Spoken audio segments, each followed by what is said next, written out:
Now we have another panel, and we have two young leaders, Rory and Caleb. They don't need further introduction. This panel is on their Defending America's Academic Freedom, Athena Institute. We have two leaders, as I just mentioned. Last night I tweet, as Rory and Caleb go, so goes America. Now we have these two panelists with us. Now we begin with Rory. Yeah, Rory. So, just a moment. Let me summarize in Chinese. OK， 下面一个这个讨论是这个保卫美国的学术自由。刚才我们看到几个年轻的美国的这个年轻的领袖现在有两个这个一个是 Rory， 一个是 Caleb， 他们都在出场过了，我现在就不需要再介绍他们了。他们一个是民主党，一个是共和党，他们共同创办了这个组织叫 Athena Institute。今天呢，他们就来讲这个美国的学术自由以及这个组织。昨天晚上我发了个推，这个我不知道怎么翻译哈，我说这个简单的讲就是说 Rory and Caleb 是美国的希望，是美国的未来。Okay, Rory. Thank you for that, Dr. Yang. So foremost, again, I do just sort of want to reiterate my thanks. And beyond that, I think it's best to start by just sort of saying, at the end of the day, or really at the start of all of this, this is something that began in an almost moral sense.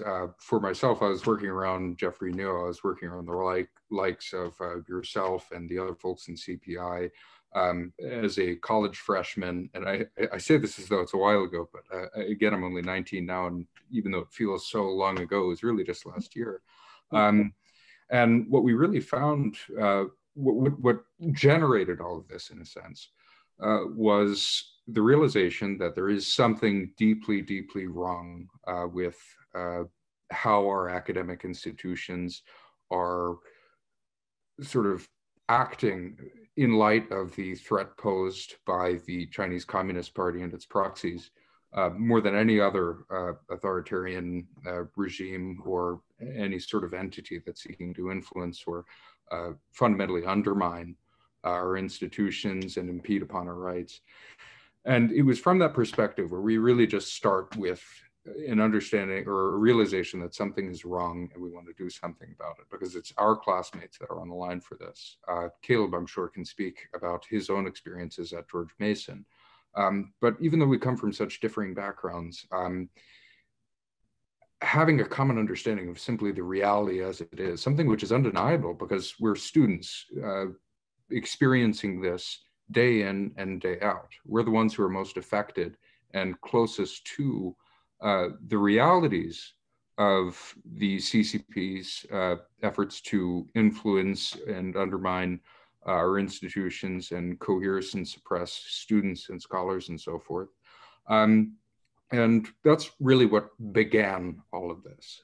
So having provided that sort of bit of background, right now we're at a point where students are really acting to protect our rights and to recognize this threat in a way that university administrators simply are not doing.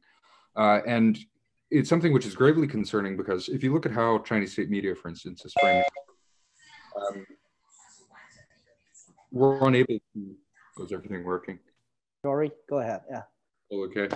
So with university administrators, one of the points that Keely, the college Democrat that we had with us earlier, that she mentioned was that they're viewing them as cash cows and as they're viewing Chinese international students in particular as commodities.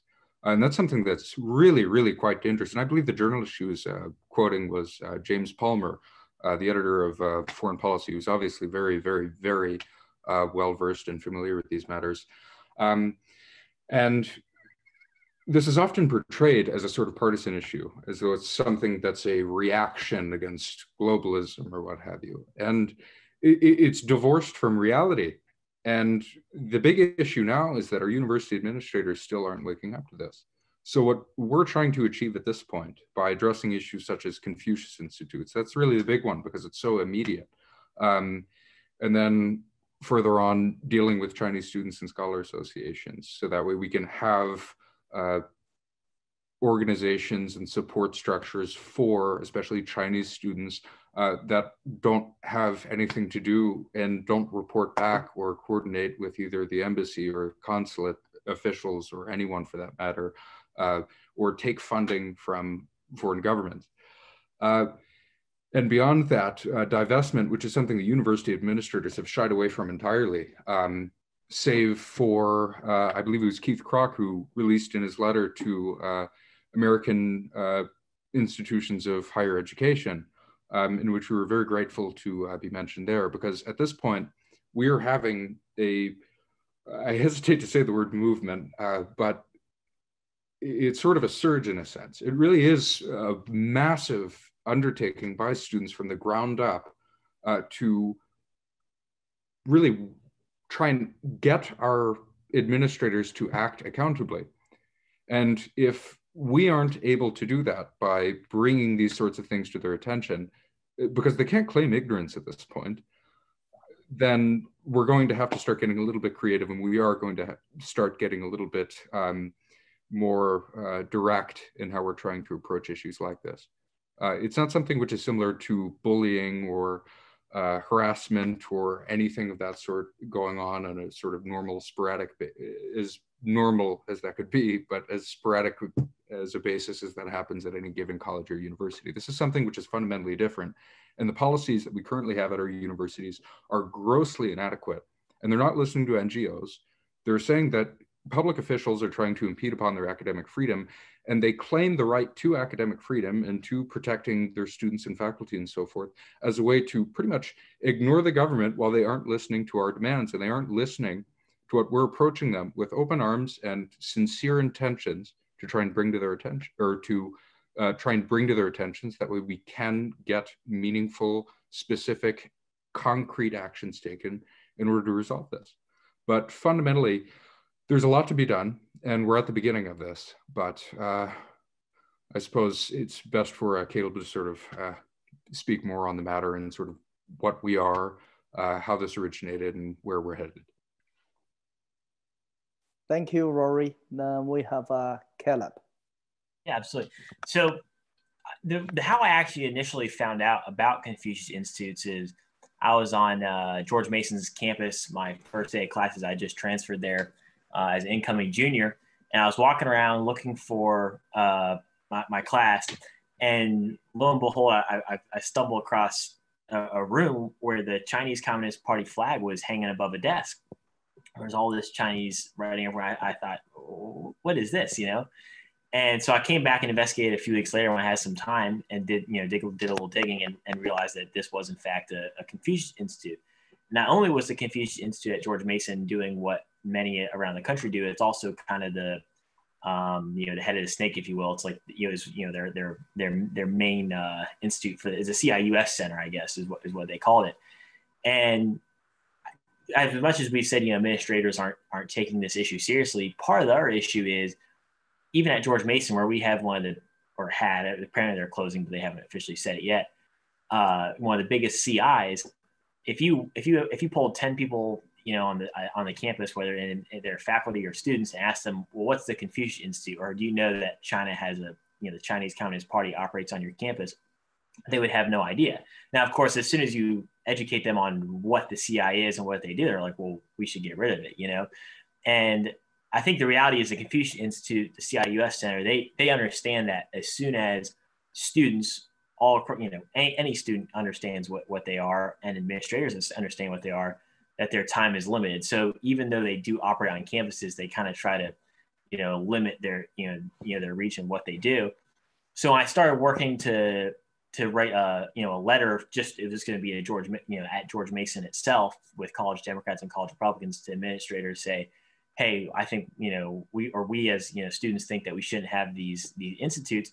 I thought it'd be a really, powerful thing to get, some Chinese minorities religious minorities on the letter as well that attend George Mason. So the first people I tried to find were Uyghurs. And so George Mason University, it's in Fairfax, Virginia. And as I understand it, the largest population or concentration of Uyghurs in the entire country is in Fairfax County, right up the road from George Mason.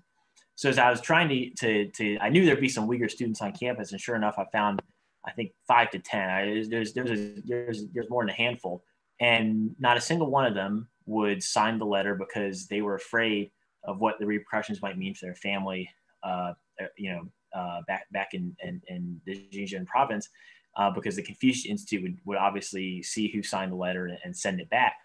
And it struck me that here we are in Northern Virginia, an hour outside DC, the capital of the free world, and we've got Uyghur American students who are going to a university that is named after George Mason, who is the founder or the author of the Virginia Declaration of Rights, which is used heavily in the Declaration of Independence, or influenced the Declaration of Independence. And we got students on that campus that literally can't put their name down on a letter condemning Chinese authoritarian influence on their campus because they're afraid of repercussions that might happen to their family. And if that's not just an abject assault on academic freedom at American University, then I don't know what is. and the sooner that, again, there are definitely aspects of the CIs, the Confucius Institutes, that are, pretty harmless, a game night, art culture night, but it's the bigger extent of which they do surveil students. They do, hurt what, they'll affect what, a speaker, if they, a labor rights activist or someone from China tries to come and speak on campus, they'll try to, persuade administrators not to take him and all this sorts of stuff. And school administrations really are in their pocket, whether or not they like to admit it or not. So that's kind of how me and Rory got involved in doing a more national letter and targeting them, from overhead, and then also hopefully getting some policy behind it to, if they won't listen just to us, they'll listen to politicians, hopefully. Thank you, Caleb. 我给个中文的这个 summary 啊，他们俩都是讲述了他们成立这个组织的原因。那个 Rory 他讲到，他说他在校园里看到这个美国啊的自己的这个学术机构已经被渗透的非常厉害，一个是中国政府的直接操作，还有他的一些代理人。在里边包括是收买这些这个教育的人，教育的这个官员，还有一些教授。那么他们对自己的这个学校里边的管理者的反应是非常的不满意。当给他们提出这些问题的时候他们这个不能够采取有效的措施。发现这个学术自由受到很大的侵害，言论自由也受到很大的侵害。所以呢，他们就想到了要在学生的层次里开始这个草根的运动，把这个问题能够提出来让他们这些学校的管理者不能去装作我不知道这个问题我不知道它的严重性实际上这些问题都在里边发生了。所以呢，他们就是开始了这样的想法，来建立这样的一个运动。他说是不是要用运动这个词还不知道，但是呢，就是这样的一个项目，这样的这个草根的这个项目在全美国开展起来。那 Caleb 他说他愿意开始参与这个活动的原因是他在校园呢，他这个大学是 George Mason 当时是这个美国独立之前弗吉尼亚的一个非常重要的政治人物。他曾经写过这个权利法案。这个他写的权利法案大部分都被美国后来的这个权利法案，也就是说修正案都接受了，非常重要的人物。这是以他的名字命名的一个大学。那他在校园里，他看到这个孔子学院里边有中共的旗帜等等，他看了很多的这种事情那另外呢，就是最主要的是他有一次要在校园里征集签名，要抵制中共在这个校园里的学术影响言论影响的时候，他发现很多的维族人都不敢，维吾尔族的学生都不敢签。那个地方呢，有很多的维吾尔族人居住在那个地方，校园里有很多维吾尔族的学生，但是他们不敢签。他问他们不敢签的原因，他们说怕他们签了会被孔子学院这样的学校看到了，然后呢，这个会报回中国去，然后呢，他们的家人在国内就受到了这个影响，他就感觉到这不得了了。这个在这个以 George Mason 命名的这样的一个学校里边，居然学生害怕到这样的程度，他说这个已经不能够再容忍了，所以他们就开始了这样的行动。Okay. Now let me see if there is any question. I think there's some technical problem with my computer. I don't see any questions, but I do have a question for both of you. I agree with you 100%. Confucius Institute must go. And I applaud for all the action you have done. And, I will continue to work with you in this regard. But my question is, learning Chinese is necessary for many students on campus. Is such project, it's not technically, it's not a part of the university. It's not so it's something come from outside. If such a project of language learning necessary for a student on campus, I guess my question is, can you guys come up with an alternative? Can the university have its own, teaching system to teach a language instead of inviting, outsider to come to campus to teach the language? Or you have, any other kind of alternative? If you have a viable alternative, I think your work will be more effective. Certainly. Well, with that in mind, I would say, well, foremost, I do just want to make clear, we see especially, I think it's very important to address this considering a lot of what the Confucius Institute US Center has been saying about us being students who are ostensibly aggravated over foreign policy disputes that are trying to shut down Chinese language, culture, and education and instruction. Of course, that's really not exactly at all what we're trying to do.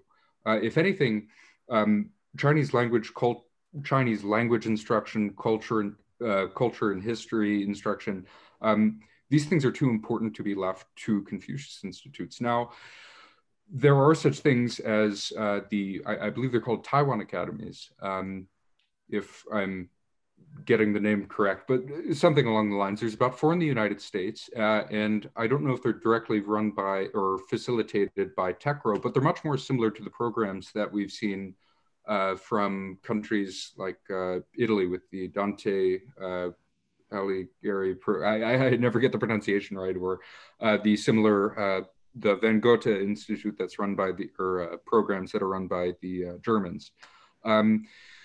There are alternatives if they're looking to sort of switch them out and get something from a program that has non-discriminatory hiring practices, that has transparent and accountable and non-exploitative structure or organization. At a lot of campuses, there's just been much more focus placed on having Chinese language and cultural instruction taught and managed in-house. We realize that at some universities, this may be more of a stretch to ask them to do, but this is an open conversation. The Washington appeal should be thought of more as something of an inquiry in a sense, in which we're more than willing to enter into discussion, whether it's with university administrators or our own faculty or public officials or whomever, to discuss alternatives to these programs. Because frankly, it's not so much an issue of whether we want to have Chinese instruction and education on China's language, culture, and history, but we want it to be open. We want it to be democratic, as it is with so many of these other language and cultural programs.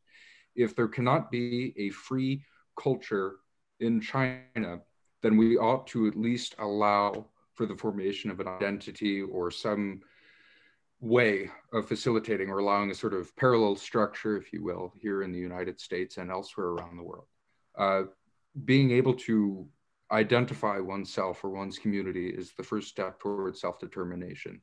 This is true across the board. It's something which is universal. It's something that we wholeheartedly support. Thank you, Rory. Kella? Yeah, just real quick. I mean, yeah, we absolutely believe that teaching Chinese language on American university campuses is critical. And, I think a really good thing that, could be done, legislatively through the Congress would be in the next national defense budget to put a line in saying we need to start providing the funding for the, American universities to teach the Chinese language. I think that would be the first major step, because I don't know a bigger national defense issue facing us in the next decade or 20 years than China. And if we don't have young Americans that speak the language, then that is a national defense issue. So I think that's the first way. Also inviting Taiwan academies or trying to get other, obviously we'd welcome all of that as well. But I think that universities just need to start stepping up, especially ones like George Washington. It's right here in DC, and it has a large foreign policy side. The fact that they are not offering Mandarin classes is kind of ridiculous. And the only other thing I'll say is, we don't at all, want to discourage, any Chinese students from coming and studying here. Fact is, we love Chinese students that come and study here. I was in a class at George Mason called, I literally think it was like Democracy 101 or something like that. And it was an opening politics course. And there was a bunch of Chinese students in the class. They're sitting there reading about our founding documents, how this nation came about, freedom, democracy. And I think the reality is a lot of these students, they come and they see that we Americans, we're not bad people. And freedom is actually really a great thing. Not all of them do, granted, but a lot, they do like it. The key is we just got to have them come and study at our universities, not under the thumb of the CCP. So that's the major key. Thank you so much. Thank you, both of you, for a wonderful presentation. Now we have, because of time limit, we have to end this panel. Thank you so much. Our work together will continue for sure. Thank you. Thank you.